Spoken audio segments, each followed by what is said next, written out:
Quiet, numbskulls, I'm broadcasting.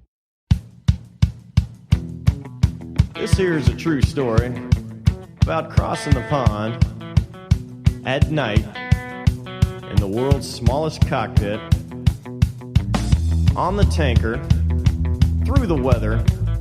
Oh, and to the tanker crew who did that, thanks a lot. We really appreciated that. I'm just kidding. No, I'm not.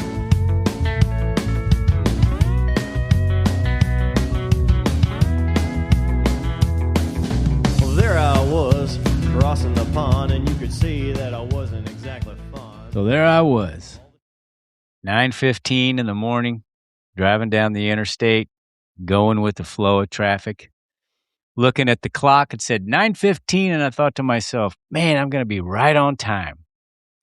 And as I look down the road, I see some excitement starting to happen about 500 yards upwind, so to speak. And I thought, I better start slowing down because there's some crazy shit up ahead. And I can't wait to see what this is going to look like.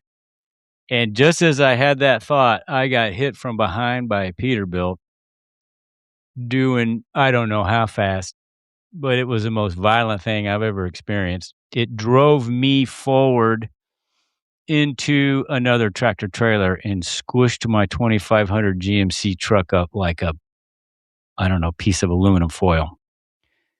I stayed awake and I thought, oh, when's the next hit coming? Right? And then it never came, thank God.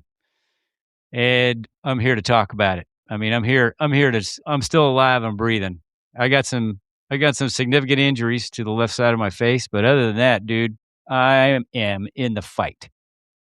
Yeah, baby. That is outstanding. Hot. Love seeing you, brother. So glad. It does my heart good to see you up and about. And word was you were already screwing with the doctors and nurses in the emergency room. You know, every opportunity, right? Every time you see a seam. Yeah. And, you know, and Sticks probably knows this. You know, every time they come into your room for security, for your own safety, I need to know your full name and your birthday. So this is every fucking 10 minutes.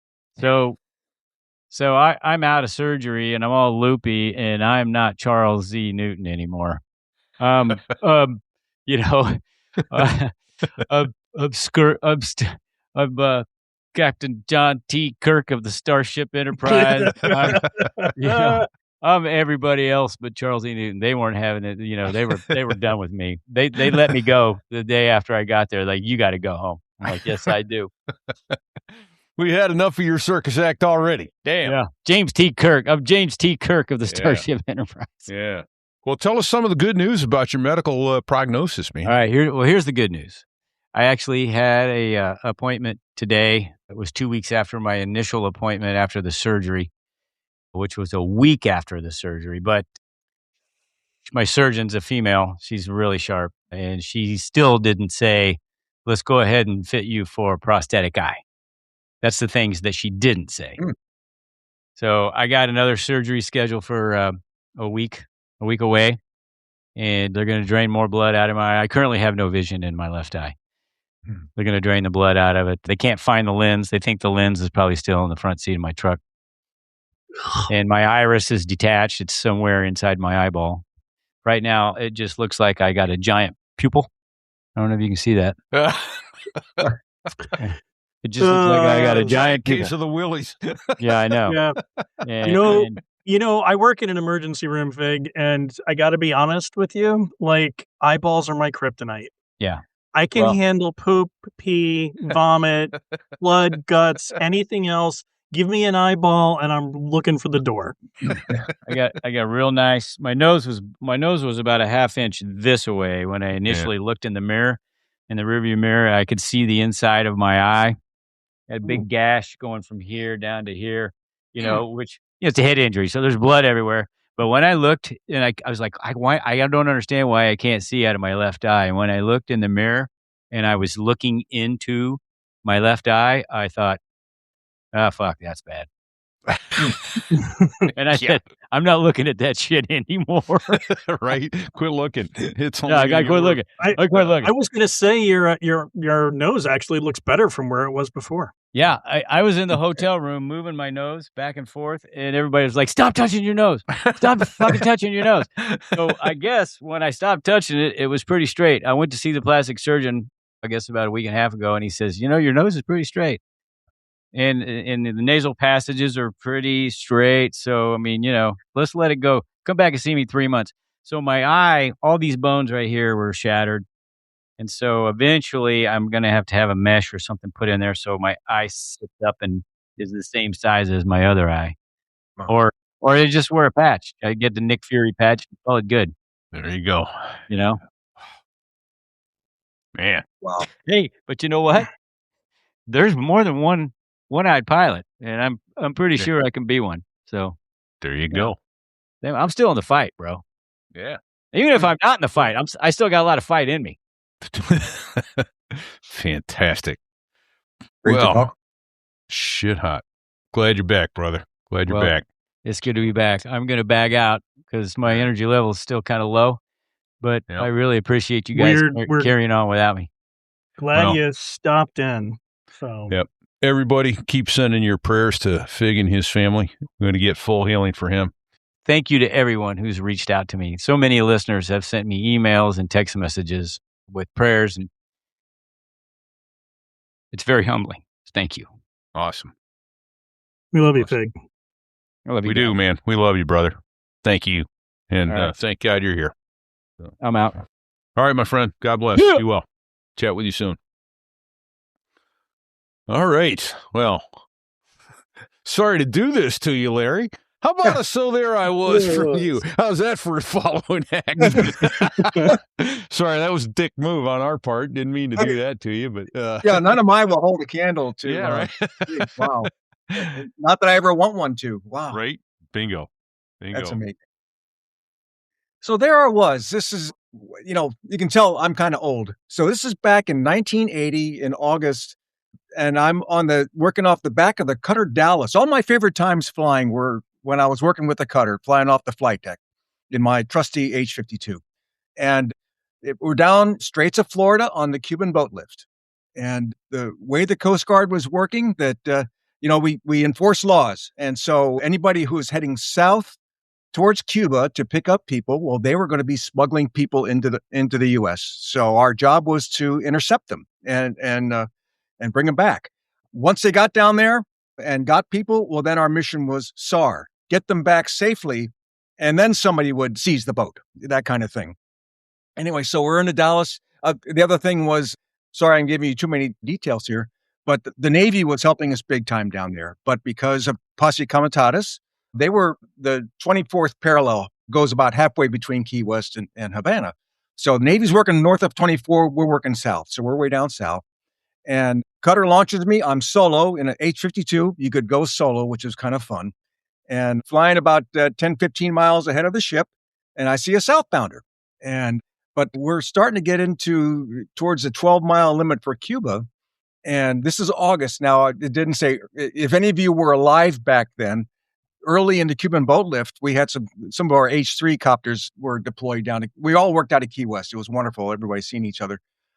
Down working off the 12-mile off of Cuba, and they were at 300 feet, and they got underflown by Cuban MiGs. And they did a pull-up maneuver right in front of the machine, in front of the H-3, and got the burble from the jets, the whole thing.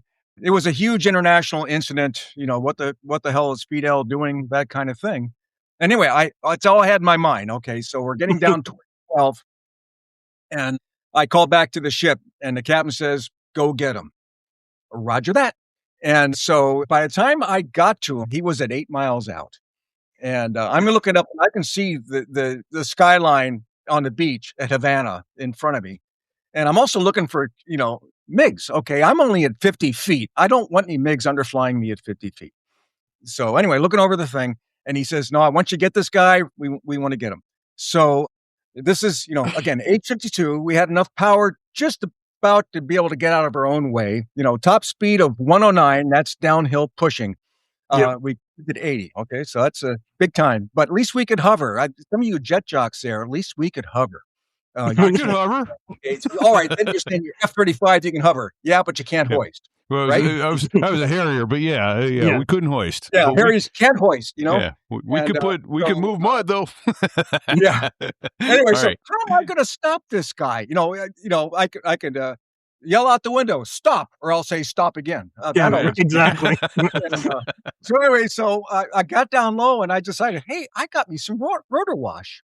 And so I got in front of the guy 20 feet and I stopped him with my rotor wash. He figures, oh, this guy's crazy enough. I could look down and see his eyeballs. And so he stopped the boat. Then I started playing Border Collie. Okay. I used my rotor wash to turn him around heading north. Nice. And I could see him. He's right down there, and he pulls out his wallet, got the kids he's fetching, whatever from Cuba. But okay, I'm down there doing law enforcement. Cap wants me to get this guy. I started doing the border collar thing, blowing him around, blowing him north. So got the idea, and he starts putting on power. And so I don't know if the border collies do this, but as he started going a little bit faster, I sort of pull back, and then you sort of see him starting to go around again. Border collie, back on this, and I got on his starboard quarter, and I started blowing him back around. Okay, this guy's, he's nuts. And so I'm doing this border collie thing. And finally, it's been about 25 minutes, half an hour. The ship was about 10 miles, I said, away. Finally shows up. And again, I border collied him right up to the bow of the ship, and they caught the guy. So again, compared to what some of you fast movers are doing, and especially all the amazing stuff that you're doing overseas right now, probably doesn't hold a candle. But I thought that was a pretty special day. And That's it's like fantastic. a slow speed pursuit. And then it's, I don't know if you can, in your Harrier, you can use your downward thrust to stop somebody and play border collie, but I that wouldn't one do wasn't that. in the book. No. I'd put some lead out in front of him if I wanted to move him, but or lead into him if I wanted to stop him. But holy but that's also how we do DIW hoists. We're a dead in the water boat. Okay. You maneuver the boat around with your rotor wash to put him in the position that you want, and that's a technique we use all the time.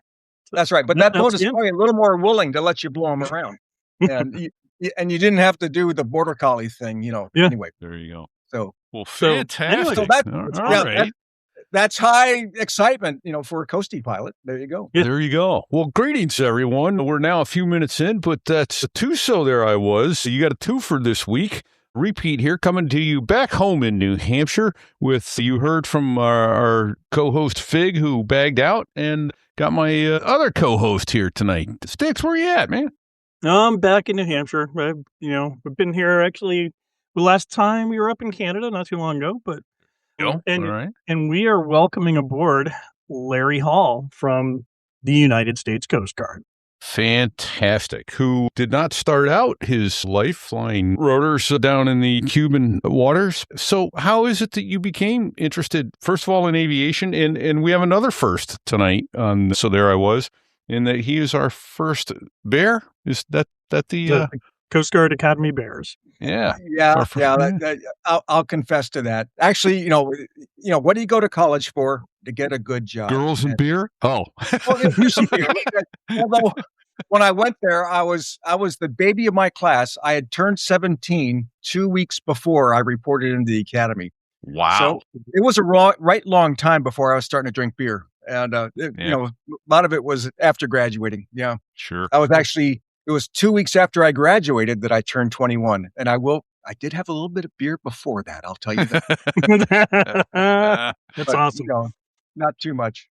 But fantastic. no, I went to the academy. Here's another there I was, but this is, well before. I had an uncle. He owned a house. I grew up here in the DC area. Had an uncle who owned a house in Stone Harbor, New Jersey. Real nice place, just a few miles up from Cape May, up from Wildwood. And so we would go up there. He'd have us up there for a week every summer. It was great. And so my brother, now my older brother, 3 years older than me, he was the real lover in the family. I was the bashful one, And so he had met a young lady on the beach, quite striking, I'd like to say, but she was a little bit too young for him. Larry, she's your age. I'm tired of her. So here we go. What we're going to do is we're going to do this thing. I'm going to go meet her on the beach. We're going to come back towards the house and synchronize your watches. You will. I'll be walking down the sidewalk with her, and you leave the house and you come up to the corner, and we'll bump into each other. I'm going to introduce you to her, and the rest is up to you. Okay. So there we are. Check the time. I'm out the door. I could see him over there. And what would you know but an H-52 helicopter from Air Station Cape May, just a few miles south, flies directly over me and lands in the baseball field a block away. Where'd Larry go? Blew the whole mission. Okay. I looked at that damn helicopter and I was hooked. Okay. So, the next year I went to the academy and there we go. You found a good picture. And the 1364, I'd have to check my logbook, but I think I have a few hours in that machine. And that's outstanding. so I go look at it. I'm hooked. And so, no, the thing I wanted to do was fly helicopters. Now, what do they do? Back then at the academy, they trained everybody to go to sea. I went there. It was the year I graduated is when women first came in as cadets, and the Coast Guard has been much the better for that, of course. And it sounds kind of funny that I'm even saying that. It's really a nothing for me. But about a year after I graduated, I went to a cutter in Seattle, and what we did was the Bering Sea Patrol. My mother said, "Are you going to go all the way across the country?" I said, "Yeah, but I want to see the world, and I'll see the Alaska world." It was quite exciting to do fishery patrols up there and all that. And again, we worked a lot with the helicopters from Kodiak. I was actually on that ship. I did a deep freeze with them in 87, 88. So what ship is that John's got up? That's like the Bago. It's Icebreaker Polar Star. Oh, Bago. Yeah. Okay. And like I said, I did a 6-month deployment aboard Polar Star in 87, 88, going down to McMurdo Station. And I have a couple, again, more benign, but still special. There's I was's. That's fantastic. But anyway, it was my dream then to fly the helicopters. That's something special. And so a year after I got on the Bellwell, I thought, well, maybe I'll stay on this cutter thing. It's kind of fun too. I was officer of the deck, and you're running a 400-foot piece of steel with all the crew and doing some cool things. I still put my package in. I met a girl, married her, and 2 weeks later we drove across the country to Pensacola. A year after that, got my wings, and in 1978, then summer, I went to Brooklyn, New York, and started it all. 5 years in Brooklyn, and off we go. So I said, ever since that copter flew over me, I forget the girl's name. My brother still talks about it, how many years later that I blew it, but he likes my wife just fine. So I think I made up for that. Well, there you go. That's a good thing. Yeah.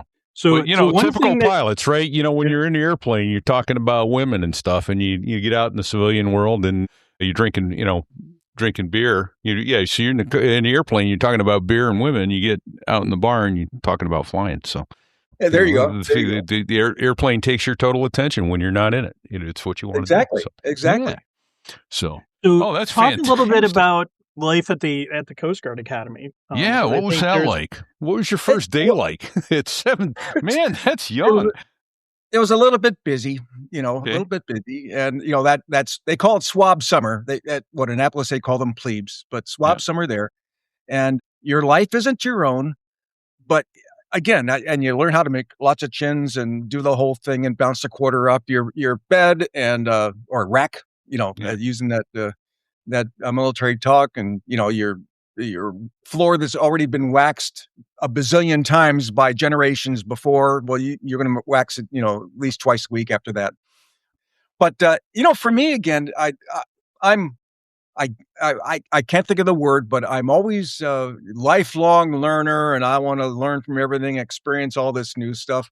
I never had that before in my life. My mother didn't make me, put the square my corners and, make my bunk so I could bounce the quarter off of it, that sort of thing. Yeah, we had some cool uniforms and cool. There you go. You're showing a picture of that's marching review. It was just, again, even for all the trash you were giving us, I tended to stay out of trouble just because I didn't want to get in trouble, and I was still the baby of the class, I guess. But it was all new and different, and so it was just okay. They're making me do this crap, but it's new and different. This is kind of fun. That's sort of how I'm wired. So maybe that's not quite right either. But, the classes, even as a freshman, were still amazing. They, their curriculum is second to none. I ended up I graduated as a marine engineering major. The stuff they taught me, I used to now. It was a wonderful education, and it got me a great job. I did 30 in the Coast Guard.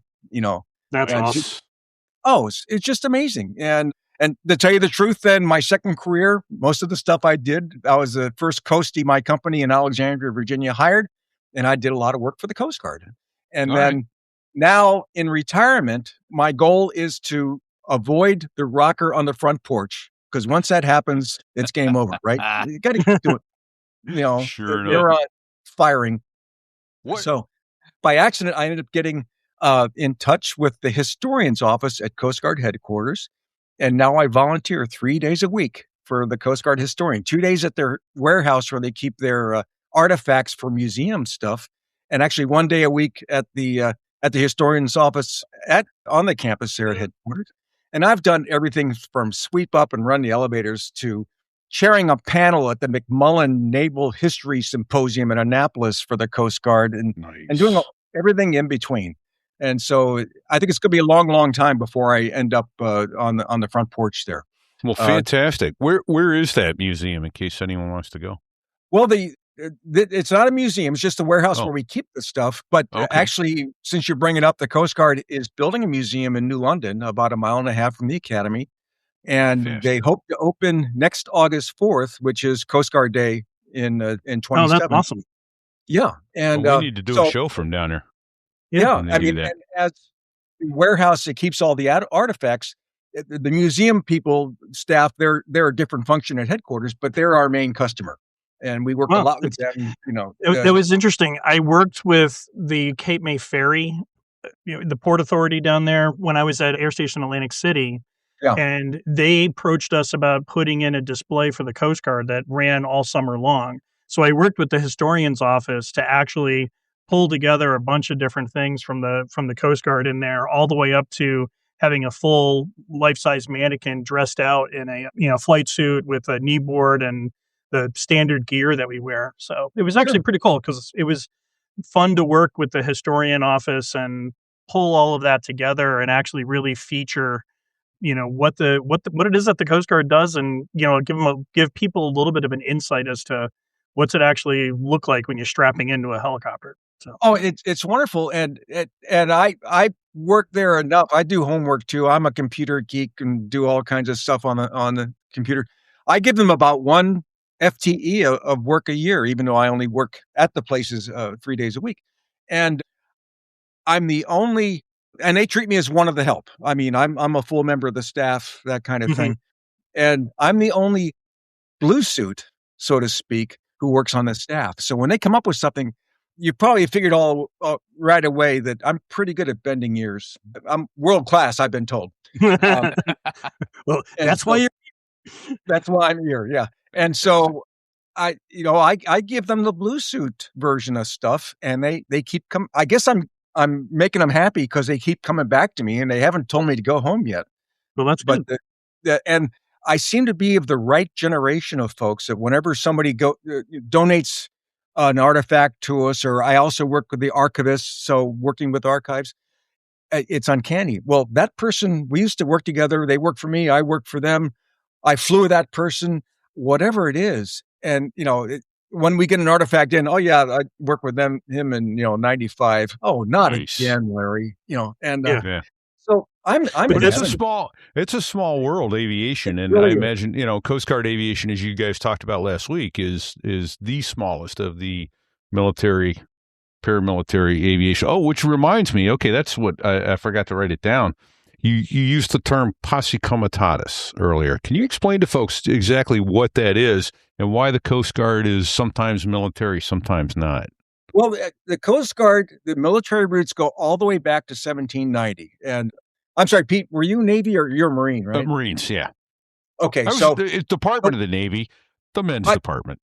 No, I understand that, and I will say I'm sure it's come up in discussions before. Maybe not because you haven't had a coastie before, but from Pensacola on forward, it's always been the coasties and the Marines against the Navy. So so absolutely, and And actually, speaking of which, the Marines have just a flat outstanding museum at Quantico. It's, it is amazing. I got there last fall for the first time. I'm sorry, last spring for the first time ever. And oh my God. Wow. Oh, yeah. And the assistant historian of the Coast Guard, who I work with all the time, she used to work at the museum. She was a historian and helped set up a lot of the exhibits down there. So, it's the Coast Guard and Marine thing. Yeah. And so we work a lot with them. And so it's a lot of fun. Posse Comitatus, it goes back. I'm trying to think. It was the law. I don't, I'm a sometime historian, but Congress passed a law saying that the U.S. military cannot be used to enforce U.S. law. And certainly in these times, there's a lot of talk about that with what's going on, like in D.C. and wherever else. And I'll stop it at that. The Coast Guard, its roots go all the way back that, when they set up the system of 10 cutters back in 1790 to collect the tariffs and the customs, we were the only game in town. Now, the Navy will say they go back to 1775, okay? That's the Continental Navy, okay? After the Revolution, we had no money to pay them, so the Navy was stood down, and we were the only game in town. The United States Navy didn't come into being until 1796. If you look at our battle streamers on the flag, there's one, I believe it's called Defending the Republic. Again, it reflects that we were the only game in town between 1790 and 1796. And there are all these little skirmishes and quasi-war with France and that sort of thing, where when the president turned and said, "Who do I have?" It was the Revenue Cutter Service. In the day, they call it the Revenue Cutter Service, and they sent us in. And so we've always been treated as both law enforcement entity and a military service. So it goes all the way back to the first days. And I'm trying to remember when Congress, I think it was in 1922 or 23, they actually passed a law saying, "Yea, verily, the Coast Guard is a military system, a service, and a law enforcement entity. You're doing both." And there you go. And if you look in the current law for what the Department of Homeland Security does, of course, we're part of DHS, not of DOD, I'll say, or the Department of War. Our missions are all of the law enforcement. Certainly search and rescue is the biggest one, but law enforcement, fisheries enforcement, customs enforcement, and defense of the country. And and when I was on the ship, we did a lot of training with the Navy. We'd go down to San Diego, do refresher training and that sort of thing. And so we could operate, and there's a lot of the interoperability joint stuff we do. Certainly we have a role in what's going on right now, not in the Arabian Gulf anymore, because that's been shut down. They've moved the cutters we had there now into Westpac to deal with those problems of South China Sea, that kind of thing. But I can cite you, I'm the historian's subject matter expert on the Coast Guard in Vietnam. When the Navy discovered by accident that, the North Vietnamese are moving all this stuff down along the coast, they didn't have any capability. They didn't know how to do that. And they said, "Well, Coast Guard, you do this all the time, enforcing the law, chasing smugglers, that sort of thing. Sure. What do you have?" We sent them to begin with 26 patrol boats. And they worked with the Navy quite a bit, but they were doing what they do all the time. And we were just a natural fit, including, though, we were doing naval gunfire support, and we were pretty good shooting things within 5-10 miles of the shore with our 50 cals and the 81 millimeter mortars we had on the patrol boats.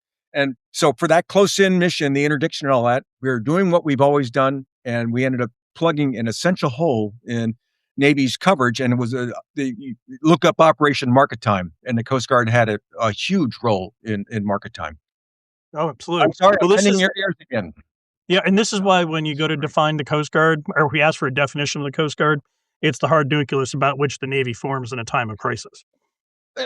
Yeah, exactly. And the Navy will tell you, and we still are within the war plans for doing this stuff that we do all the time.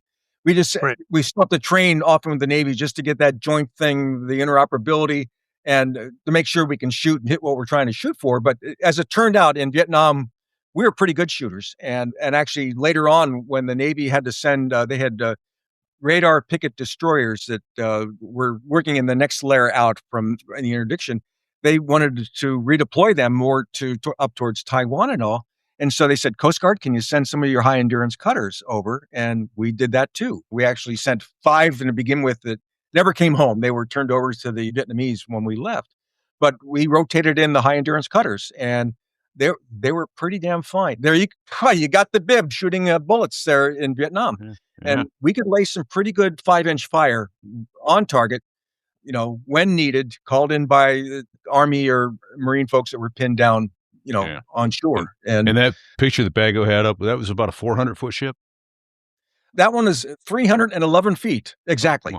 But don't worry about that. Man, I bet that got dicey crossing the Pacific a couple times. 311 feet isn't that big in that ocean. Well, the Nina, Pinta, and Santa Maria weren't all that big either. There's that too. But I was on a 378-foot cutter. The national security cutters that are out there now are about 450. Okay. The ride can be sporty, but they're fully seaworthy. Oh, I get it that they're fully seaworthy, but man, it's sporty. It makes for a hell of a ride. Yeah, I just spent 3 weeks on a 32-foot boat, and let me tell you, 4 and 5 foot seas was beating the snooters out of us. Yeah. So well, it was. It gives you a good reason to say "arr" when you come back. Yeah, So, bingo. But what's interesting is too. Yeah, you talked a little about the connection between the Marine Corps and the Coast Guard, which I think actually there's nothing that probably embodies or shows that more than this, which is at the United States Marine Corps Museum. There is a Eagle, Globe, and Anchor that is there for every Marine that has been awarded the Medal of Honor. Yeah. And there is the distinction of a United States Coast Guard emblem there because of Douglas P. Monroe, which is right there. Right. And we taught the Navy how to do the amphibious part of the warfare. Again, we brought our skills in. We know how to work boats in the surf. And so they came to us. Well, how do you do that? And so we had a big part. And Douglas Monroe was one of the instructors at a time, to teach the Navy how to run the landing craft. And you do know that Douglas Monroe got his medal defending Chesty Puller and his battalion. Yep. And he deep in the heart of Marines. We save the man and his people when they got pinned down. The operation which failed to try to do an ambush on the Japanese. They had the Japanese evidently the security wasn't so good. They knew we were coming, and so Monroe was in charge of a flotilla of landing craft that let them off, and then when they were pinned down, they came around and rescued him, and he stayed till the end. And it was, I think, at the very end then is when a bullet found him. And so, we're very proud of that. And I don't know if you have the picture, John, of the Marines holding up the sign at Guadalcanal. We love our coasties. I'll have to look back and look for that one. Okay. So going back to Vietnam briefly, though, were any guardsmen lost or POWs in Vietnam? No POWs. We lost, I think it was on the order of about a dozen altogether. Okay. And so we were courageous and worked in, and we worked a lot with the Navy swift boats. And as it turned out, these boats are 82 feet long, the patrol boats we had there. Yeah. Pretty big, and the swift boats are only 64. And they would do a lot of work inland too, go up some of the rivers and all that. Yeah. And, I read stories where the swift boat said, well, Coastie, you go first, and there's a bit. We got your sixth. When the Austin Powers thing, trying to turn around to get back out. And, what's this all about? But in one place I read. Bago is a magician. Because you go. That's the one. That's I think that's just that says it all. I'm sorry, that's Guam, not Guadalcanal, but I think that's pretty special. I think that seals a deal on the Marines and the Coast Guard. Leave that up a second, Bago. It says, Bago, put that up, please. Thanks. It says Marines salute the Coast Guard for their big part in the invasion of Guam. They put us here, and we intend to stay. Yeah, and we were part of every amphibious assault that we did in World War II, starting in Morocco, the entire Pacific. D-Day, of course, was huge. There's that one. I don't know if you had that picture, John, of that vision into hell from the landing craft with the bow door down and the troops are going in. That was actually taken by a Coast Guard photographer aboard a Coast Guard manned landing craft. Oh, wow. We were in the mix. I'll tell you that, we're back to the job I'm doing now and I wish I had a picture of it. My favorite artifact we have there is we we sailed all sorts of the larger landing craft too. One class was the LCI, Landing Craft Infantry, 150 feet. And those ships, Pete, when you talk about that a terrible ride, think of something that's, flat bottom with only about a 5-foot draft, 150 feet long. And they're sailing these things from Morocco to, Naples to Sicily, D-Day, and then around to the Pacific. And those things they had just a terrible ride, and they're just, I can only never imagine mind. how miserable that was. Then you stacked 150 Marines in the damn thing, they couldn't fall down because they were so crammed in. They're so crammed in, yeah. Anyway, but there's one boat, one of our artifacts we have. That's the picture. There you go. Nicely done. Into the jaws of hell. That's Omaha Beach in front of them, and just those poor souls that are waiting ashore. What was waiting for them, and amazing. But anyway, this LCI. The cook aboard had painted a picture of the LCI on. It was just a piece of plywood, galley door, just a sliding piece of plywood. And this LCI was on its second run in. They were in the first wave. Brought a bunch of people in, went back to get more, came in, and the beach, they went over a hump of beach, deeper place, and then got onto the beach, but they couldn't back out. They usually put out an anchor behind them that they could try to haul around to get back over any obstructions. All it didn't work. Finally, the German 88s found their range, and they started putting 88s. The first shot went through the bow and hit the engine block on one of the mains and knocked it off its foundation. So they were taking fire. The skipper was killed. They were losing crewmen. Finally, the XO, JG, decides, okay, we're done. We can't, both engines are knocked out. We can't pull in the anchor for somebody else to tow us out. We're done. We're going to abandon ship. Everybody got off. He was the last one off, and he went down to the galley and got that galley door and brought it with him, as well as the logbooks and that sort of thing. Wow. We have the galley door. So probably one of our best artifacts from D-Day, in my mind, is that galley door. That is outstanding.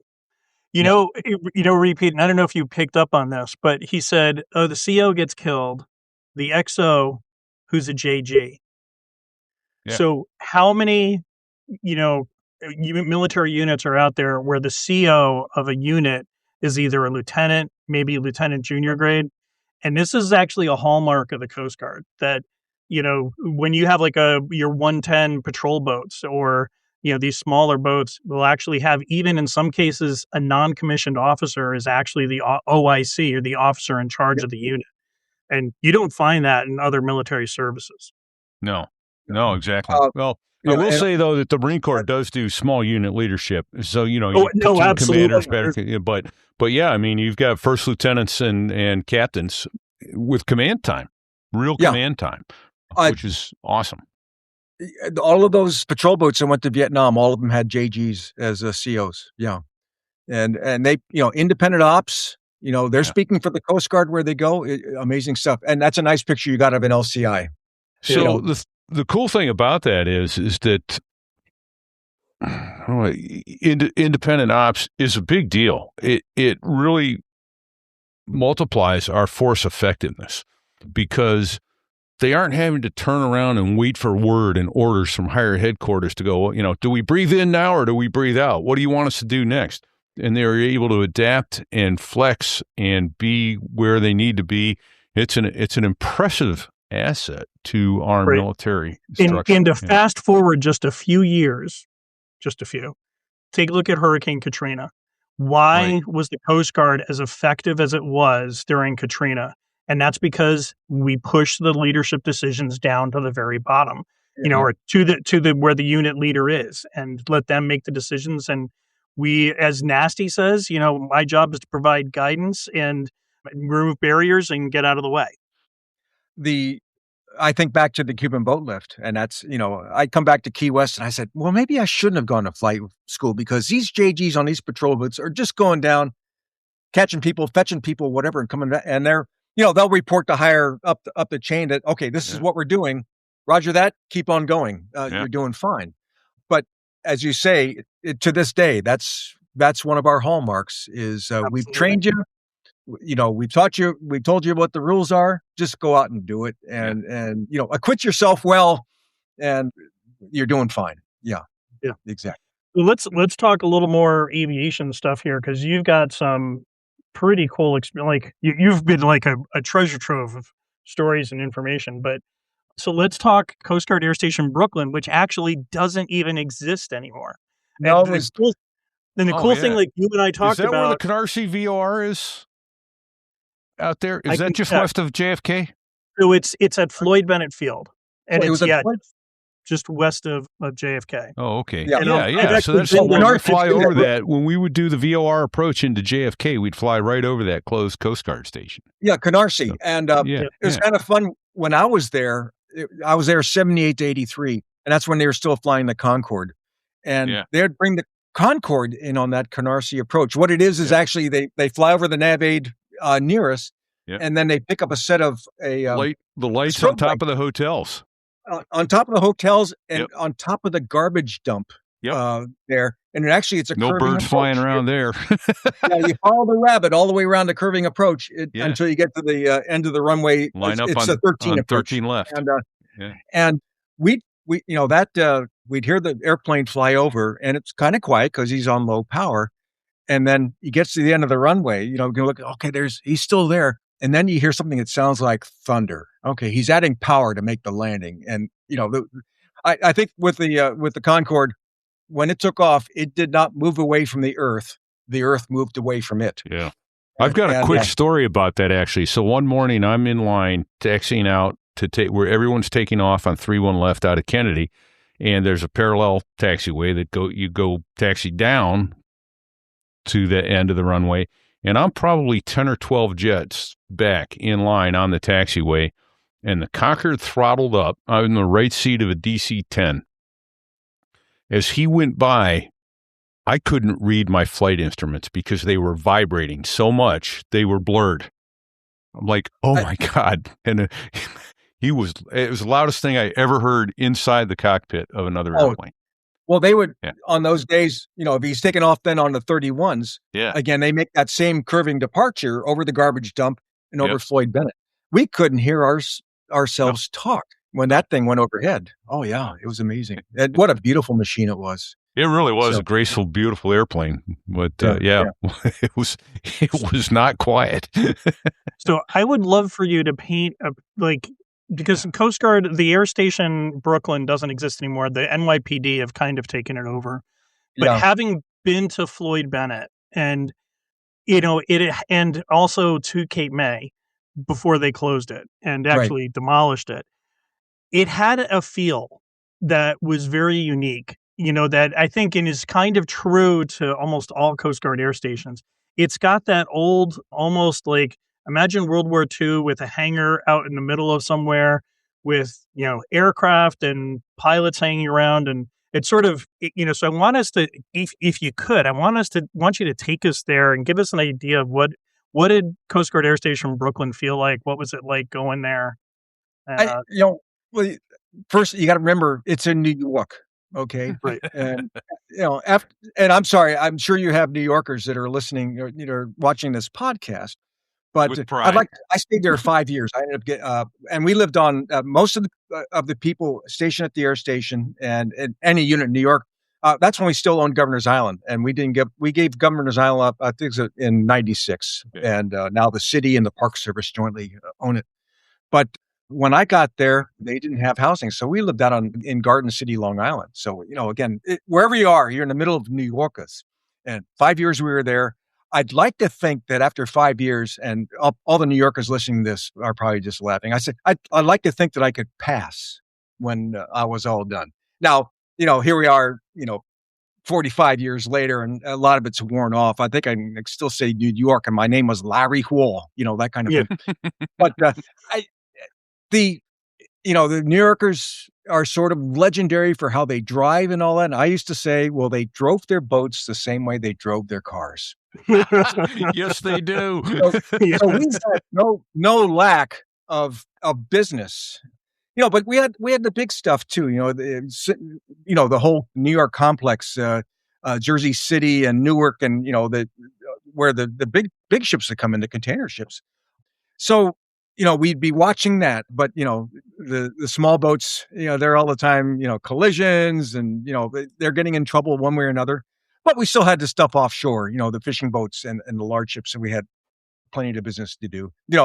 I wasn't there when Sully, planted his A321 into the Hudson River, but we had a couple ditchings of smaller aircraft. Okay. Our territory covered all the way out to Montauk Point, and then Cape Cod picked it up. We went down to Shark River, if anybody knows the Jersey Shore, and then Cape May, or Atlantic City is about the dividing point between, and then when we put it in Atlantic City. So we got to do the whole scope of Coast Guard missions in the harbor, offshore, whatever. One of my favorite things was we did a lot of patrolling. There was with all those big ships and all that problem with pollution and all that. So we would do almost a daily, we call it port safety and security patrol. We'd fly lap around Manhattan, lap around Staten Island, looking for trouble. And another patrol, we'd fly up the Hudson River to Albany. In the fall, people would, kill to get that mission because it's just so beautiful going up. One of the things, and when I'm doing all this, I can say that I flew under every New York bridge. Nice. That's cool. You're flying low in a helicopter, and I will say, I was always on a search or on a mission, don't you know? Now most of it, we flew at 500 feet, and so we're still going slow and all that sort of thing. And I'm sorry, at 500 feet, we'd be splitting the uprights on the Verrazano Bridge or on the GW Bridge, or even on the, so that's kind of fun. You get scared of the trucks and cars on the roadway below us. And again, New Yorkers might object to me saying this. My fear of flying under the bridge was that some New Yorker might drop a brick through my rotor. That would be in the air. You're not wrong. Or last week, jump naked into your rotor blade. But just, being able to enjoy New York that way and, from a bird's eye view that nobody gets it. Nice look at the hangar. I don't know if y'all realize also that at Brooklyn, at Floyd Bennett Field, that's where we figured out how to use the helicopter in a naval setting. In 43, Sikorsky says, "I've got this wonderful helicopter. I'll tell you, you got the Ambrose Light Tower. I'll tell you that it's not there any longer." I know it's not. Yeah, I used to do landing practice on that. Go out for a trainer. Okay, we'll go out and spend an hour and a half landing on their roof there. Oh, wow. But I'm sorry, what was I talking about? Just flying around New York. It's flying around New York. People pay money to go do that. A lot of money. And it's like we'd go fly make this past observation. Let me make this quick observation. I think it's safer to fly a bee around a beehive, less chance of a midair than all the aircraft in that whole New York corridor, especially up and down the East River and the Hudson. Yeah. Well, I will say, though, and I think they're even doing it now, that we did have a common frequency, VHF something, that all the helicopters, we talk to each other. And there's rules you have to follow to do it. Well, but it's amazing how tight they still managed to cram that many airplanes into that airspace. Yeah, there weren't, I think there were some formal airways up the rivers and all, but no, it was, we did have what was customary and we talked to them. I still remember, I was there, you've read about Bobby Wilkes. He was the first Black commanding officer of an air station. I was there for his entire time, and he was probably the best stick at the air station. I always enjoyed flying with him. Oh, awesome! But he is he still with us? No, he passed. It's been about 10 years or so. Unfortunately, he got dementia, and he went rather badly. But when he was there, he owned a DeLorean. It was just cool. Okay. That's right. And just as friendly as you could go. He says, if you weren't having fun, there's something wrong at Bobby Wilkes. And when you get lemons, make lemonade was one of his favorite sayings, because he certainly, in the times he came up through the ranks, it was still tough. Well, I wish he'd hop in that DeLorean, jump forward in time, and do an interview with us. But Oh, I tell you what, I enjoyed, and wow. I will say there were some in the wardroom who weren't as excited as I was. But that, again, the times as they were, and I'm hearing the times as they are. Yeah, it's so sad. But anyway, you may have a picture of this one too. He decided, the H-52s were starting to get down in numbers. They're spreading them out. We had 6 there. And at one point they took one away and sent it off to somewhere because, after so many years, they're starting to break. we were down to 5. He says, I want to go out and get some 5x pictures of a 5x formation of the 52s while we still have them. And so I still remember, the engineer, 5 aircraft, engineer, I want 5 up airplanes all at the same time. I think all of you can appreciate that. You tell that head engineer, get them all up. You want every bird in the squadron up at once? Man, what do you... Yeah. But he was all in it, and he was one of the pilots. But I still, the day we did it, I was actually co-pilot in number 5. So I made the cut to go on the flight. Nice. And being co-pilot number 5, I had all the comms. But there we go. Bag of BB. Actually, that's you're 6. amazing. He's got the photo up of the 552s. Yeah. That one may be at Mobile, but you might see one where you got 5 H-52s over the Statue of Liberty or going up the Hudson River. Anyway, so we're at the air station. He says, okay, let's get into a hover. And we pulled up into a V in front of the hangar. And one of the machines popped its over torque flag. And so, now I wasn't on the radio then. Everybody's calling back to engineering because I'm sorry, the engineer did not fly it. I think he knew better. But they finally decided, okay, you pop a flag. Well, let me see. The aircraft isn't grounded until it gets on the ground. So we're staying up. We're staying in a hover and we'll go do the flight. And the engineer, he was pretty good, but okay, I'll let that one go. And anyway, so we go and we depart over Jamaica Bay, turn around, and we get over. Our calling point was as we're going over the Verrazano Bridge, heading north up to harbor. We went past Coney Island and all that sort of thing. And this is back when Coney Island was still trashy. I guess they've got it all restored now, but it wasn't quite that way when I was there. Anyway, so I'm number 5. I'm making the comms. New York traffic, Coast Guard. I can't remember my number. Flight of 5, going up the river, and we're going to be doing this flying. The frequency just opened up. It said, what? 5 Coast Guard in a row? Abandon all hope. Let's get out of here. And, and they're saying it in New Yorkese. It was a lot of fun. But then we found that they're hanging around watching us at a proper distance and all that. But what a fun flight that was. And again, and it was with Bobby Wilkes, and you still see all the pictures around that. I'm part of that. It's kind that stuff is amazing. Amazing. Yeah. It's like, wow. So we've been at this. I can't even believe we've been at this for 50 minutes. I know. So I need to take just a moment and talk about our sponsor, and then we're going to talk more about flying. And I want to ask you about your first rescue, what you remember about that, and then your most harrowing rescue, what you remember about that. So, but yeah, let's take a moment to thank Derek Combs over at DC Artworks. So there I was, thinking I was done decorating my space.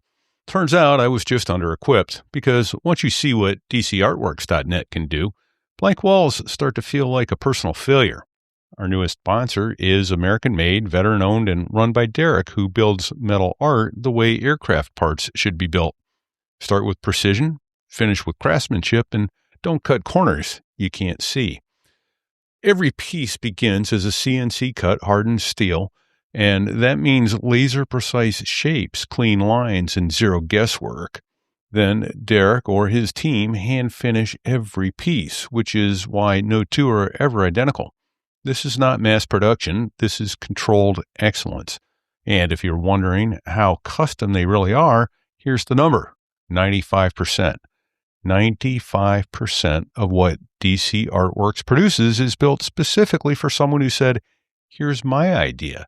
The design library on DCArtworks.net updates constantly, but think of it as an inspiration, not a limitation. Squadron logos, call signs, aviation themes, business branding, one-off gifts, or statement pieces big enough to dominate a room. Derek can scale it from personal to commercial without blinking. I've got a set of naval aviator wings almost 2 feet wide, and they are flat out gorgeous. People don't just notice them, they react. That's the difference between decoration and presence. DC Artworks also does powder coating and multi-material engraving, so you get depth, contrast, and finishes that actually look better in person.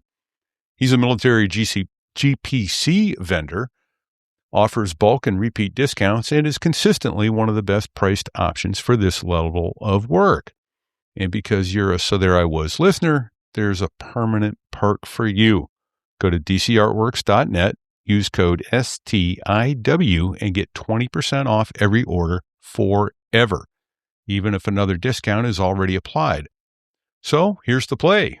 Go to dcartworks.net now, scroll, imagine, and then contact Derek and commission something that is actually worthy of your wall space.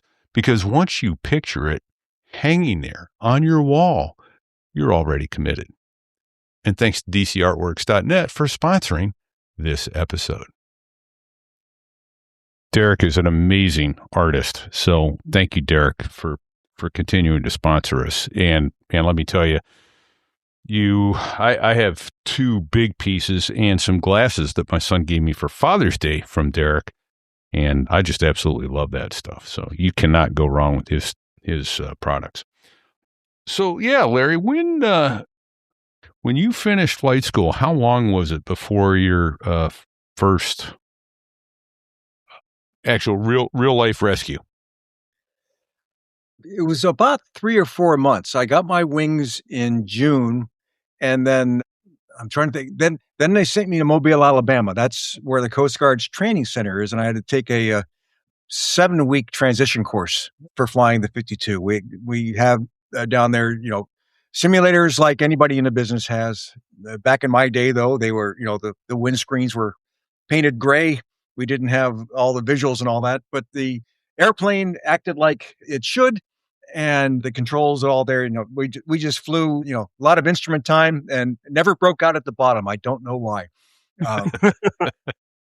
But so I did the transition course, and then so I got to Brooklyn, moved in. They gave me a few days off to get settled. So it was in September when I started flying.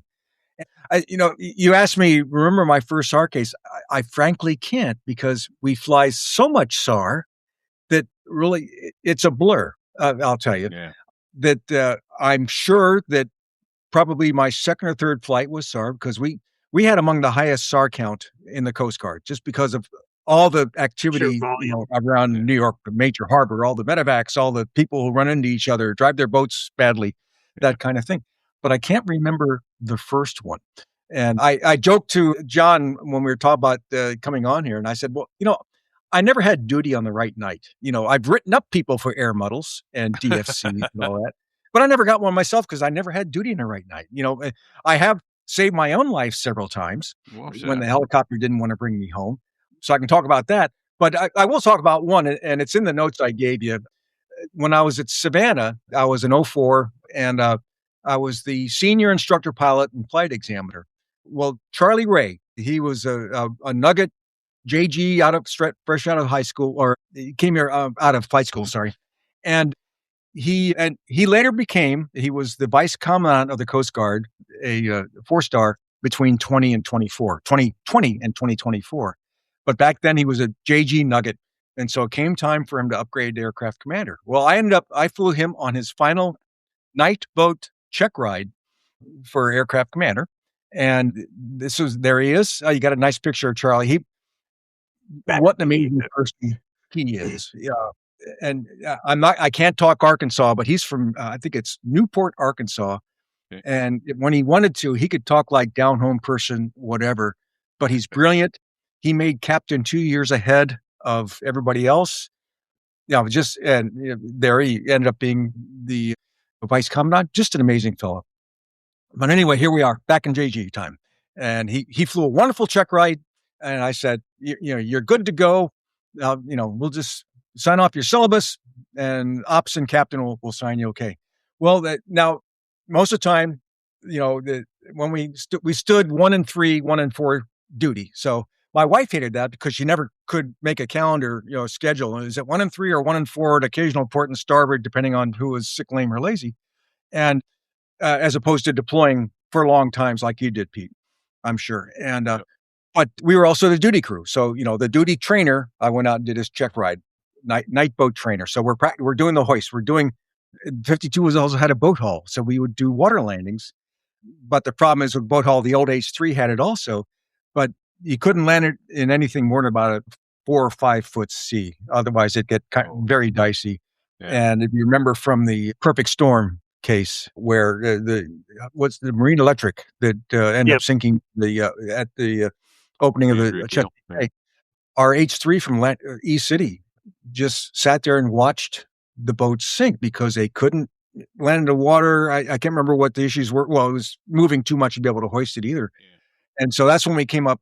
After that, Congress said, no, you got to do better. And that's when we came up with the rescue swimmers. And so we're dropping the rescue swimmers into this nasty stuff. But the rescue swimmers are our closest thing to special operators, at least at the time. Now we have real special operators, but those swimmers, just amazing people. They could give Air Force PJs a decent run. So I knew that those guys were amazing. It's obvious what they do is amazing. And it wasn't until we had Quinny and Chief Morrissey that I came to understand who those guys really are. They are Olympic level athletes. They are studs. Oh, just amazing. Yeah. And I can't remember the name. Jumping into 20, 25, 30-foot seas. What are you at? Amazing stuff. Now, I'm trying to remember the name of the Kevin Costner movie. Oh, that's Anyway, that one. It'll come up. Yeah. Yeah. There was stuff where you had to push the I believe button. You would never have them going into a cave in the water, something where they're just risky. That's too much. But as you say, the water they drop these people into, and the stuff they do, it's amazing. The Guardian. It's the Guardian. There you go. Yeah. Anyway, but back in the day, we would, we still could do, I did a couple rescues using water landing, and we had a procedure we trained for with that. And there were times, and we weren't supposed to, we would lower somebody in the water. Maybe it was we had the corpsman along. Well, poor guy, he's going to get, he might get, we could drop them down onto the deck anyway. That was a normal procedure if we knew it was a medevac. But sometimes we might have to, lower him into the water so you can go over and climb up a ladder to get onto the boat too. If they had too much gear, the fishing boats with their outriggers and that sort of thing, cables. There's never too much gear on a fishing boat. Well, but I'm going to tell you, hey, so I was talking about Charlie Ray to begin with. Okay, right. So I passed him. He said, "You're going, you're doing just fine. I'm going to up you for this, and Captain will approve you next week."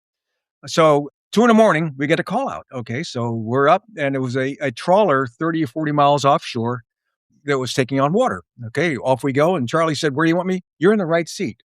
I've certified you that you can be an aircraft commander, so act like it." And so we went out there, and it was us and the flight mech in the back, and we were taking on water. So what we're trying to do is drop a pump to them, and hopefully they get that. They figured out, we had drop dead simple instructions how to get this pump going and that sort of thing. Anyway, as we're lowering the pump, and we had a trail line onto it, you drop this thing with a shot bag hooked to it, and the crew gets that and they pull the whole mess in. Anyway, we're dropping the pump down, and the hoist cable got fouled on the outrigger.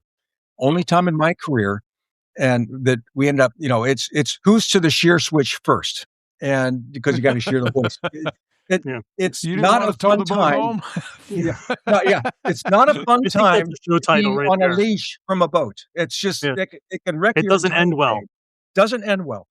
So just about time. I think you say shear, and there's a shear switch on the pilots collective and one up top. I think both of us hit shear at the same time. Anyway, now once you hit shear, you are totally ineffective. We're back to being a Harrier that can't fly very fast. And so, we're out for the duration. But you've got the best seat in the house to watch all the fun going on down there. Well, there you go. Anyway, so, we're heading back. Luckily, we had responded, and a boat from Station Tybee, which is at the mouth of the Savannah River, was also coming out. And they were able to come out and put a pump aboard before the trawler got in too much trouble. Very fortunate.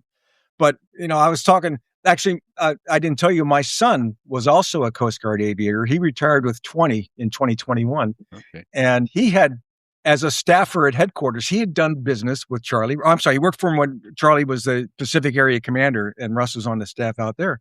So Charlie knew him very well. Russ had come back. He ended up working at headquarters. So when he retired, Charlie says, "Well, come see me in my office and bring your dad with you too." And so I had, got to go see him as a 4-star, and He says, I still remember that night. Yeah, you passed me. You gave me the up as an aircraft commander. And I also had the only shear in my career. And he did it with me. Isn't that wonderful? Yeah. So I'll give that to you as my special sword case because the rest of them are blurs. I mean, I know I've done medevacs. I've saved lives and property at sea. I've assisted many. I've saved my own life. I'll probably say 4 or 5 times when things on the copter malfunctioned. I got to do a full auto rotation, that sort of thing. But I that's the one that really sticks in my mind the most. I'm not sure if that hits your criteria. That's it. That is cool stuff there. So, in fact, and how did you put it a couple weeks ago, Sticks, about being at war with the? The United States Coast Guard's been at war with the boating public since 1790. So since there you go. So, and I believe it because listening on the radio for the last 3 weeks. Channel 16, constant, hey, call on the Coast Guard. Where are you at? Do you have your life vests on? Are you taking on water? Oh my God. So I think one other neat thing to touch base on, though. So you were the E2C manager, and what a lot of people do not know is the Coast Guard actually ran a radar plane or a radar aircraft. We ran a E2C, and I was actually stationed at MSO Portland, Oregon, with somebody who was an air crewman on that. Yeah. Who was an investigator with me at the MSO. Yeah. That ended very sadly. You want me to tell the whole story? Sure. Actually, I'd come home from the Polar Star. It was I had a no-cut guaranteed 2-year tour there. Well, at that point, they had decommissioned several of the older icebreakers, the old Wind class and all that probably nobody's heard of. And so they were cutting polar ops in half. And so there I am at McMurdo, having gone down with a no-cut, don't even think of putting in a dream sheet. I get a phone patch from my boss in Mobile down to McMurdo Station. Oh, what's this about? Something happened to the family. No, Larry, put in your dream sheet. You're the high timer. Oh, isn't that special? Oh, by the way, how you doing? Yeah. Anyway, so they needed an E2 that the Congress had passed a law. Navy had a couple spare airplanes. They had 4 E2s they were giving up. And they were going to either us or the Customs Service. And so some infighting there. That's before we were still under transportation. Customs was under Treasury. Some fighting. Anyway, so they split the baby. We got 2, they got 2. And so we started the airplane you had up there, Sticks, was from the air facility at Norfolk, where we were there. Yeah, Airfac Norfolk. That I think it still is the E2's Atlantic Fleet home for the E2s. And so we went there, to train with them, learn the maintenance from them, that whole thing. And so, that's another one, the C-130B. That's a whole different story. But okay. And I don't know. We took a brand new Herc and put the roof radar on it. That ended up giving dish up there. Fantastic. Did you know any? It's a small world, so I have to ask. Do you know any C-130 pilots in the Coast Guard? Any chance either of you know George Gill? Oh yeah, George. He was a contemporary of mine out of flight school. Okay. So I think he got his wings around 77, 78. Sounds about right. He was in the C-130 the night of the perfect storm. Yeah, he went. Again, the fixed wingers go to Corpus Christi to get their advanced training. We stayed at Whitingfield, and then because I was never at. There are some air stations that have both helicopters and fixed. All of my, except for Mobile, all of my air stations were helicopter only. So I saw very few Herc drivers. Okay. And they actually they didn't even go to Mobile because they would go to Little Rock and train with the Air Force because sure, that was, right, because that's their C-130 where you learn to fly the C-130. I will say my final job after I left San Francisco as the group commander was to be the plank owner program manager when Ted Stevens got us money for C-130Js. And so I got a very close relationship with Lockheed Martin and all that. Got to spend a lot of time in Mayretta, as they call it. Yeah. But I will tell you that as a rotary pilot, there was always this tension. It's the same thing as the Marines and the Coast Guard versus the Navy. Coast Guard rotary versus fixed wing, And I always say, these Herc pilots, I'm flying my 52 with one engine up there and whatever, and I can hardly get on my own way, 55 or, 109 knots downhill pushing. You can do it once. And here you are in your Herc, with 4 throttles and, you do stuff, but you still can't hover. And, Right. and You usually can't that fly because the coffee maker's broken. that exactly, and what's my final tour? I've got to buy them their toys. So anyway, it was actually a lot of fun, and it set me up like nothing else for my second career, as an acquisition program manager and that sort of thing. And we're still buying them. We get about one a year. And at that point, though, the C-130 fleet, we were flying H models. I think that's what the Marines, well, everybody's flying J's now. But, being good, stalwart Coast Guards, all our H models are doing us just fine. We don't need any J's. Well, Ted Stevens from Alaska, this is before he died in a plane crash, said, no, I'm giving you money. I'm getting you money for that. Buy some J's. Part of it is to keep the Lockheed line moving too, which is a good thing. I don't think they'll ever the last find C-130 pilot ain't been born yet, for one. But two, that is such a rock solid airplane. It is. That's it. It's such a classic. I don't think they'll find a replacement for it. You don't need to replace it. It still serves. It serves a vital purpose. And as much as I'll bash the fixed wing, or get into a debate with a fixed wing guy about, and they wanted to send me fixed wing. So and I said no. I told them I was going to quit if they sent me fixed wing, and I ended up being a rotor head, which was good. But it's a rock solid platform, and it does what we needed to do. And it's I think Airbus tried to make their copy with the A400, but that's such a huge aircraft and all that. But no, the C-130 is such a classic. I think all the services absolutely love it for what it's good for, and for us with what for SAR, it's just perfect. Yeah. Anyway, I'm sorry. I have to quickly ask another name, and I hate doing this on the show. Did you know so and so? Were you in this unit? No one cares, and I get that. But this guy would have been about a C-130 pilot, about probably 12 to 14 years junior to you, Kevin Brady. That name doesn't ring a bell. No. Okay. All right. So he and I were platoon commanders in the Marine Corps together in 1985, and he wound up going Coast Guard and flying C-130s. Well. So the thing, I'm getting old enough now. And last year, I came to the realization I retired again with 30 years in 2005. Yeah. So now there are people who have had their entire 20-year career in the Coast Guard since you left. Yeah, who I never met. And luckily I meet a couple of them onesies and twosies because I'm doing the volunteer work for the historian. But it's and I'll go back. I met a few when I was buying the aircraft. But not so many. Like I said, Gil, I remember him. But again, once we finished our T-28 time, and parted ways, that was the last I saw of him. Yeah, I knew I was a geezer one night. I'm sitting in a FedEx cockpit going across the Pacific and start chatting up with my first officer there, and he was commissioned a year after I left active duty and had retired at 22 years as a lieutenant colonel. And I went, okay, now I'm officially old. there you go. There you go. I'm glad we're serving, but that's right. That's right. So all right. So let's put the bow on the. So I know that the radar, or when we were flying the E2C, that actually that ended badly. It ended bad. Well, we sort of they gave us the aircraft, but not the money or the resources to really get them. So you only ever had two. We had, as it turned out, they were too hard for customs to work, so we got theirs. They said, "We're done, Coast Guard, you can have them." So but they couldn't figure out how to start them. Well, that was a part of it, getting pilots, and so we went and raided the Navy for pilots, brought them in as direct commission aviators, and we weren't going to get our first from the ground air pilots. It'd take 3 years to get them there. Yeah. But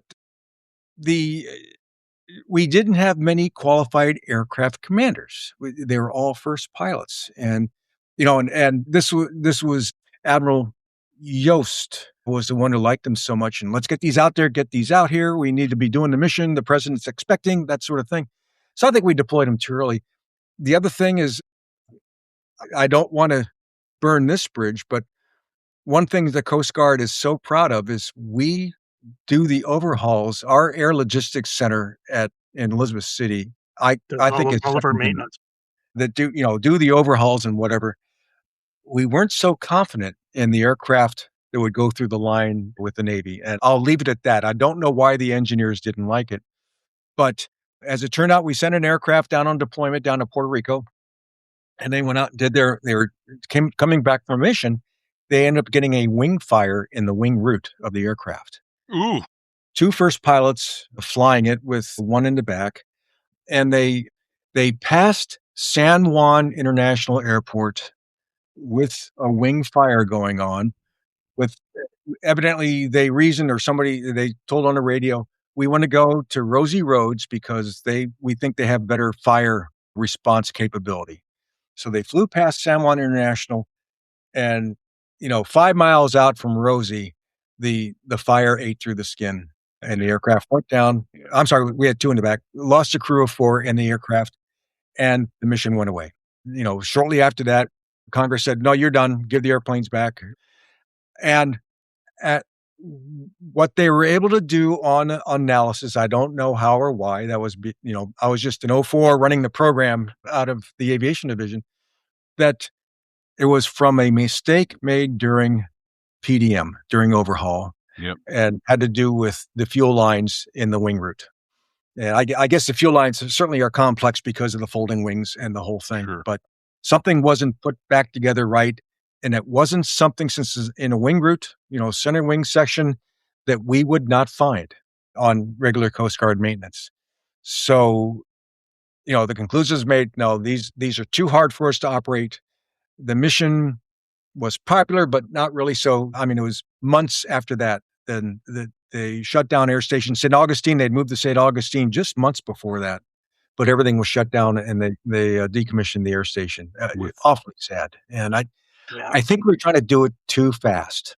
And there might have been a political aspect to that. And again, I was just the guy trying to do the headquarters thing to make this happen. And there we go. That's awesome. So I would love to jump over to one other quick thing, and then maybe before you go there, let me just jump in. I'm sorry on the whole fire thing, and I don't recall learning this in military aviation, and I don't know where I came across it. But with 40 years in aviation safety, to current pilots, future pilots, when you've got fire, you've got about 20 minutes to be on the ground or in the water, or the airplane's coming apart. Yeah, that's it. 20 minutes is kind of the magic number. If you think you're going to stretch it to 25, you're going to die when the airplane comes apart on you. So it's a hard decision to put down in the water. But. Exactly, and we did. You don't normally have black boxes in military aircraft, that sort of thing. So we don't know what the discussion was. Yeah. But that's what we imagine. I'm sorry, that was from a radio conversation. Yeah. That they were going to press on to Rosie, but. You go back to Air Tran. They flew past 2 airports trying to make it back to Miami when they had a belly fire. Yeah, and it was like 18 minutes from the time they made the first radio call about fire and turning around to the time they were in the Everglades. Swiss Air out over the North Atlantic. He was dumping fuel so he wouldn't land overweight. And it's easy to sit here and go, forehead slap. Oh my God. Right. I wasn't in the cockpit, and it was a horrible place to be, obviously, but we have learned that 20 minutes is your magic number. Don't screw with it. Get it down. Yeah. So absolutely. All right. So I'd love to jump. Lecture is over. But we could do a whole episode on that. Those are very tough lessons learned, though. Of course. Yeah. I would love to jump over to a little bit of what it was like flying around Antarctica. And then I think we got to think about landing the plane, but you need to come back because you have so much. We've started to scratch the surface here. I'd love to. Yeah. I could go take you for hours about Antarctica, but I'll tell you my biggest there was we had a scientist aboard the Polar Star, and he was University of Wisconsin remote weather stations, way back in the early days doing this stuff up to a satellite. One of them on the Ross Ice Shelf had gone dark, and they were going to hopefully, as we were passing by, we were coming from Punta Arenas, Chile, around to McMurdo, 8 time zones and 8 days when you're down that far south. As we were passing the Ross Ice Shelf, it pinged. So we said, okay, we're going to get it. So launch both machines down there. The rules were if only one of the 2 machines, we had 2 aircraft and 4 pilots, 10 crewmen. if we went with only one machine, we had to stay within 7 miles of the icebreaker because we're self-rescuing, right? There's nobody out there. So if we had both of them, we could do whatever we wanted to. So we got everything set. They brought the scientists in and all that, got the plan to go retrieve this remote thing. And this in the summer down there? Oh, yeah. We were the winter, our winter, summer down there. We went 56 days between sunsets down there. Nice. And I could tell you more about that. Anyway, so we take off, and as soon as we turned into the ice shelf, everything they issued us special goggles because everything was so brilliant white down there, and with the sun shining, it hurt your eyes otherwise. We turned into towards the ice, and there was a thin overcast, and the ice, we could not see the horizon. I had to fly on instruments to get over the ice shelf because you couldn't see horizon, white to white. And then you turn around, and it was like a blue lens, the ocean in front of us. Anyway, so we're going in, and they gave us a good vector. We went in there, looked down, saw the thing. And again, I had to do a instrument letdown to get to a 10-foot hover. And after that, everything was fine. We get down, go out. We got everything taken apart, put in the helicopter and all that. When we took off, I just wanted to get one more last look. When we came around, I could see the soot from my turbine. Whoa. How often do you do that? And I was thinking, what am I doing to nature here? They talk about the black carbon is one of the reasons there's so much trouble with, all the big icebergs that are calving off and the retreat of the glaciers and that sort of thing. Black carbon, soot. And it was very obvious, the soot we left behind in this brilliant white area. And environmental stuff. And so I mean, that's one of my biggest ahas from flying down there. My biggest takeaway is, what are we doing? Yeah. And Are we, what's our, there's that old adage within like scouting, there's a, big impetus for leave no trace. And I think, and that sort of is, holds true to what we're doing down in Antarctica. The whole idea is we don't want to leave a trace there, Right. And, we want to leave as small a footprint as we can. But when I come back, I'll tell you about penguins, about orcas. I mean, just amazing. You have got to come back because I think one of the other really cool things for you to talk about is also the transition out of the H-53 or 52 into the 65, and and that in and of itself. And there we go. The initial Tupper Wolf, and I have a distinct. I have a little bit of uniqueness to me is that I've flown both the Alpha, the Bravo, and the Charlie model. And so the big thing there was that transition from the LTS 101s that was on the Alpha model to the Aerial 2C2 on the Turbo Mecha, with the going on back onto the 65, which is what it was originally designed with. Right. And I flash back to my first flight in the Charlie model.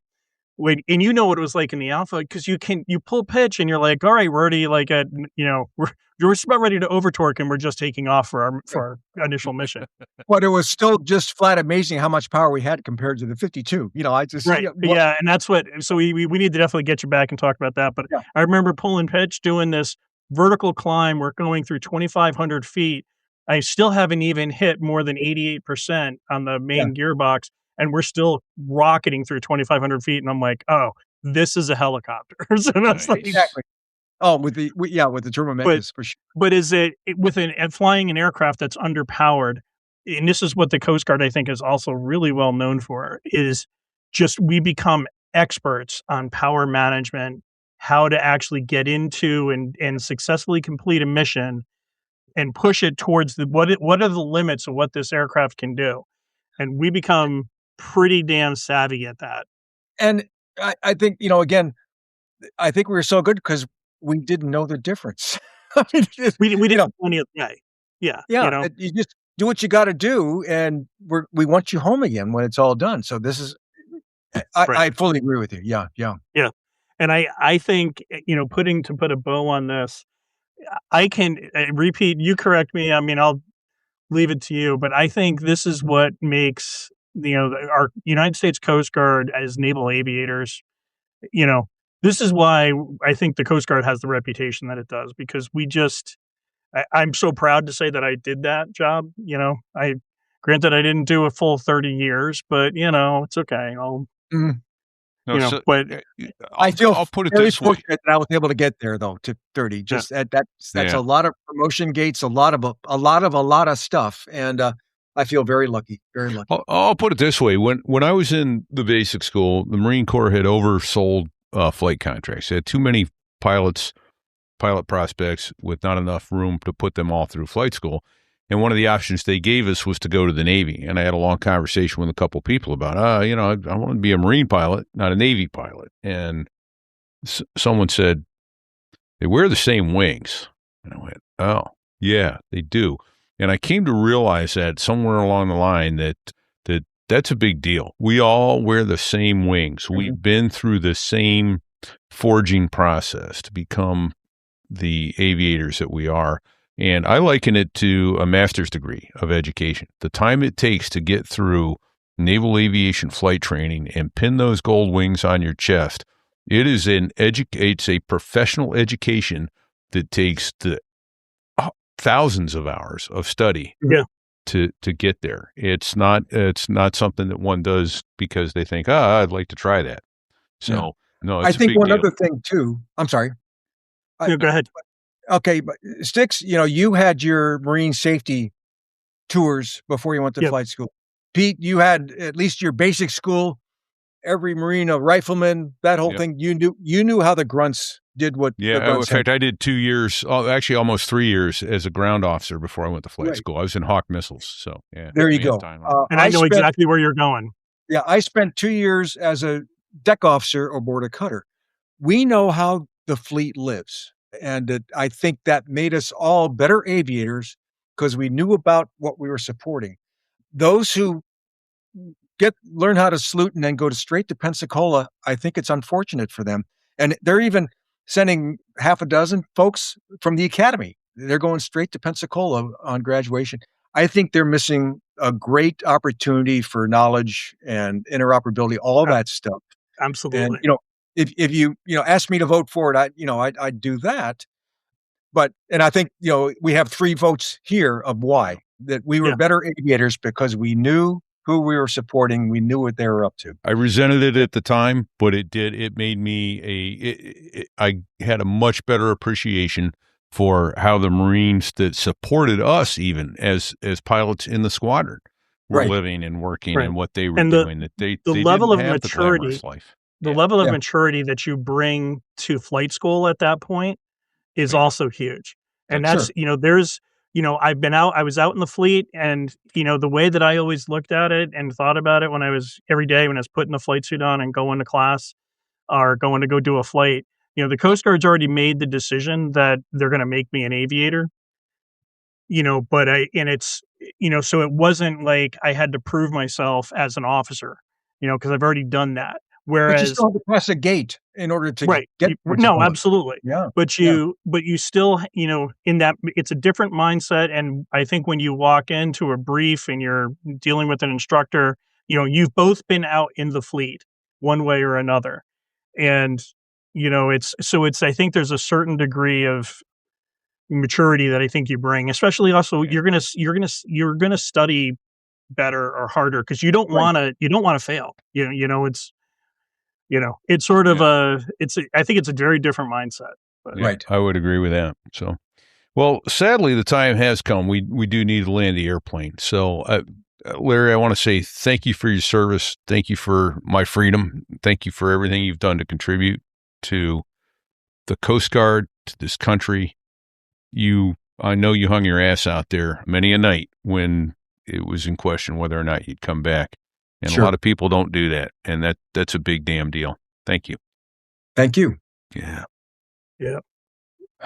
We got a couple other thank yous there, Styx.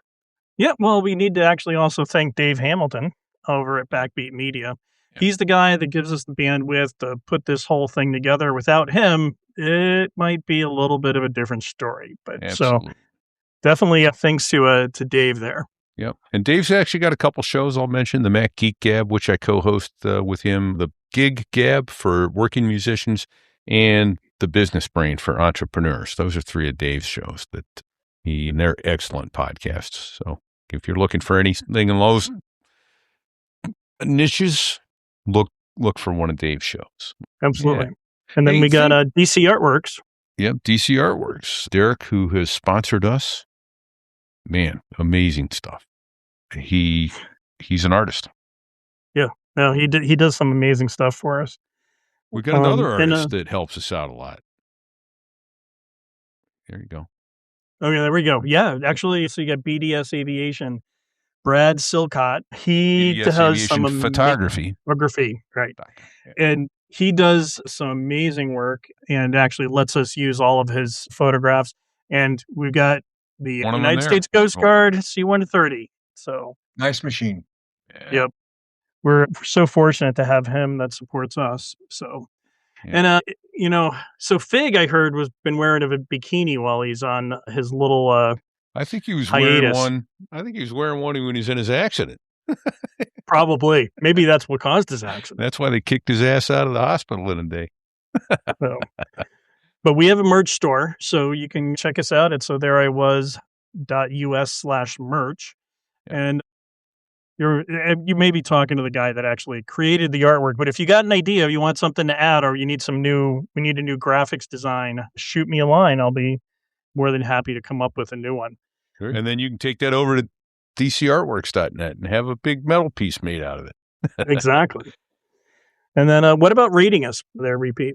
I would ask you to go to sothereiwas.us/rate and drop a 5-star rating on us. And if you feel that you need to give this show 3 stars or 2 stars or, God forbid, 1 star, go find another show, give them that rating, come back, give us 5 stars, and tell us what we can do to improve. We're trainable. We'll fix it. Yeah. But, yeah.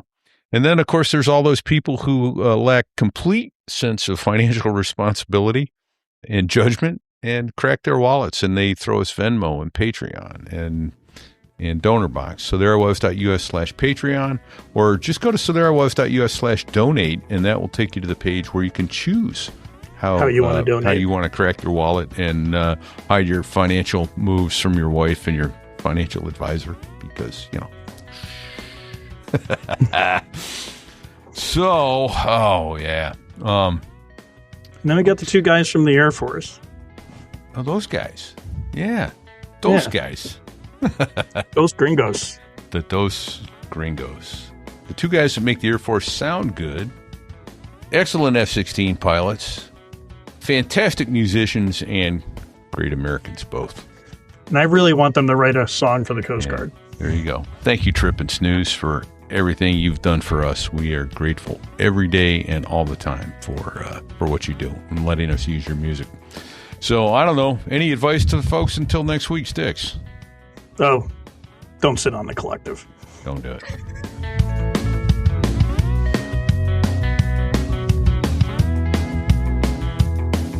Well, there I was, crossing the pond, and you could see that I wasn't exactly fond of all the shit I was wearing on that day. Now an F-16 is cramped enough, but it's even worse with all that stuff supposed to save your life. But we knew there was no way. 'Cause when you're going down the North Atlantic, man, it's over. Hold on. It's what? He said it's over. Stupid risks are what make life worth living. Weird. Out.